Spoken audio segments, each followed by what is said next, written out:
அஸ்லாம் வலைக்கும். Hi hello friends, welcome back to my channel. இன்றைக்கி நம்ம என்ன பார்க்க போகிறோம்னா தேங்காய் பால் சாதம் பிரியாணியை விட அல்டிமேட்டாக இருக்கும். கண்டிப்பாக ட்ரை பண்ணி பார்த்துட்டு சொல்லுங்கள். இது குழந்தைங்க ரொம்ப விரும்பி சாப்பிடுவாங்க, ஏன்னா இதில் அந்தளவுக்கு காரம் இருக்காது. ஸோ கண்டிப்பாக ட்ரை பண்ணி பாருங்கள். இன்றைக்கி நான் அந்த ஒரு உலக்கில் சீரக சம்பா அரிசி எடுத்துக்கிறேன். இந்த அரிசி தான் இந்த சாதத்துக்கு ரொம்ப பொருத்தமாக இருக்கும்.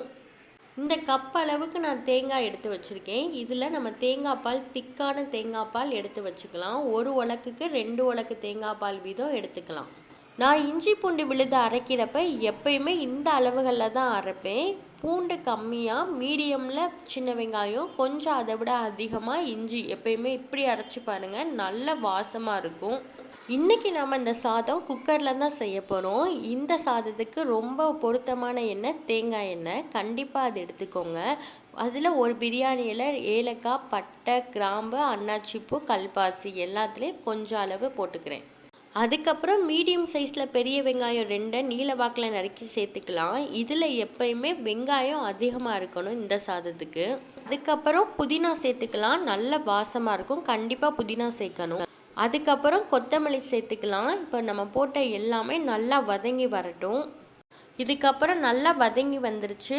ஒரு மீடியம் சைஸில் ஒரு தக்காளி சேர்த்துக்கலாம். வெங்காயத்தை விட தக்காளியோட அளவு கம்மியாக தான் இருக்கணும் இந்த சாதத்துக்கு. அப்போ தான் நல்லாயிருக்கும், கலரும் சேஞ்ச் ஆகாமல் இருக்கும். இதுக்கப்புறம் நல்லா வதங்கி வந்தோடனே இஞ்சி பூண்டு விழுது சேர்த்துக்கலாம். இஞ்சி பூண்டு விழுதும் ஓரளவு சாதத்துக்கு ஏற்றாப்புல தான் சேர்க்கணும், ஏன்னா நம்ம இதில் கறி எதுவும் சேர்க்கலை. இந்த சாதம் ரொம்ப மைல்டாக இருக்கிறதுனால கம்மியான அளவில் தான் சேர்க்கணும். அடுத்து 3/4 ஸ்பூன் அளவுக்கு பிரியாணி மசாலா சேர்த்துக்கலாம். சேர்த்து நல்லா வதக்கி விட்டுறலாம். அடுத்து நம்ம ரெடி பண்ணி வச்சுருக்க தேங்காய் பால் சேர்த்துடலாம். ஒரு உலக்கு அரிசி எடுத்துருக்கனால நம்ம 2 உலக்கு தேங்காய் பால் சேர்த்துடலாம். இந்த ஸ்டேஜில் நம்ம தேவையான அளவு உப்பு சேர்த்துக்கலாம். லைட்டாக கொதி வரட்டும். கொதி வந்தோன்னா க்ளீன் பண்ணி வச்சுருக்க அரிசி சேர்த்துடலாம். நீ அரிசி சேர்த்துட்டு நல்லா கிண்டி விட்டுட்டு மூடி போட்டு 3 விசில் விட்டுறலாம். 3 விசில் வந்துடுச்சு. நீ ஓப்பன் பண்ணி பார்த்துடலாம். சாதம் ரொம்ப உதிரியாக ரொம்ப டேஸ்ட்டாகவும் வந்துருந்துச்சு. கண்டிப்பாக அந்த ரெசிபியை ட்ரை பண்ணி பாருங்கள். குழந்தைங்க ரொம்ப விரும்பி சாப்பிடுவாங்க. இந்த ரெசிபியை ட்ரை பண்ணி பார்த்துட்டு கண்டிப்பாக உங்கள் ஃபீட்பேக்கை கமெண்ட்ஸில் சொல்லுங்கள்.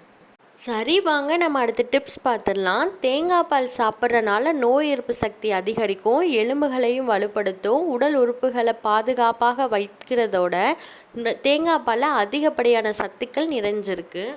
சில பேருக்கு தேங்காய் பால் அதிகமாக சாப்பிட்றனால வாந்தி, குமட்டல், வயிறு வலி, வயிற்றுப்போக்கு போன்ற உபாதைகளும் ஏற்படும். ஸோ ஒரு பொருளோட நன்மையும் தீமையும் அறிந்து உடலோட ஆரோக்கியத்தை மேம்படுத்தலாம்.